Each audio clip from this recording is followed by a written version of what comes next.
Баршаңызға ассалаумағалейкум достар. Бүгінгі видеода сосиска тесте дайындап бердім балдарыма. Өте дәмді болып шығады. Мини сосискалардан дайындадым. Сүйкімді, дәмді, дастарханда әдемі болып көрінеді. Міндетті түрде сіздер де жасап көріңіздер.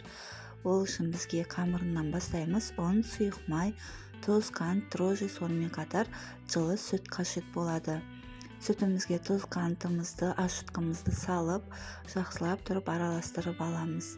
Міндетті түрде сүттеріңіз жылы болуы керек, ашытқы жылы жерде тұруы керек. Сонда біздің қамырымыз үлпілдеп, жұмсақ болып әдемілеп көтеріліп шығады. Оның үстіне сұйық майымызды құйып, тағы да араластырамыз. Ұнымызды електен міндетті түрде өткізіп аламыз. Үстіне сүтімізді құйып, жақсылап отырып, қамыр илейтін боламыз.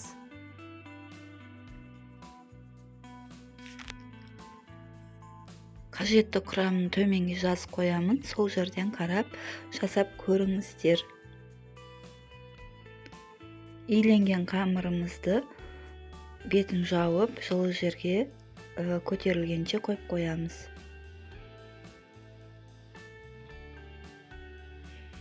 Бізде қамыр 1 сағаттай тұрды, әдеміленіп көтеріліп шықты.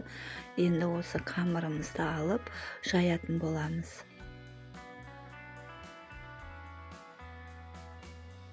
Жұп-жұмсақ, әдемі болып тұр қамыр бізде.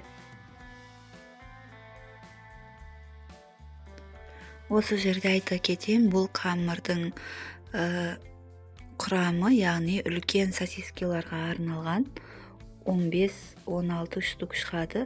Менде мини сосиски болғаннан кейін жартысын ғана қолдандым. Осылай кесіп алатын боламыз қамырымызды. Қатты жұқа қылмаймыз, қатты қалың да қылмаймыз, орташа қылып кесіп алып сосискемізге орап шығамыз. Бізде қамыр жұп-жұмсақ болып үлпілдеп тұрады.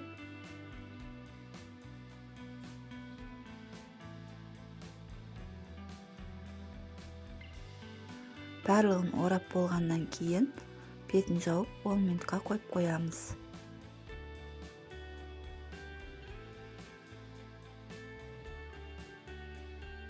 Достар, менің каналыма тіркелмеген болсаңыздар, тіркеліп, лайк басып, комментарий қалдырып отырыңыздар. Каналыма қолдау білдіріп қойыңыздар.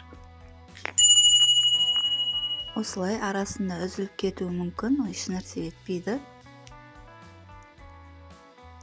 Енді сосискаларымызды тізбектеп, пергамент қағазын төсеп, формамызға салып, бетіне жұмыртқаның сарысын жағамыз. Духовкада 180-190 градуста 30 минутта пісіріп аламыз. Әркім духовкасы әрқалай қызуына байланысты пісіріп алыңыздар. Бетіне күнжіт септім, әдемілік үшін. Менде осындай жалтырап, жұп-жұмсақ болып, әдемі болып пісіп шықты. Достар, міндетті түрде жасап көріңіздер. Каналыма тіркелуді ұмытпаңыздар. Ас болсын. Менімен болғандарыңызға рахмет.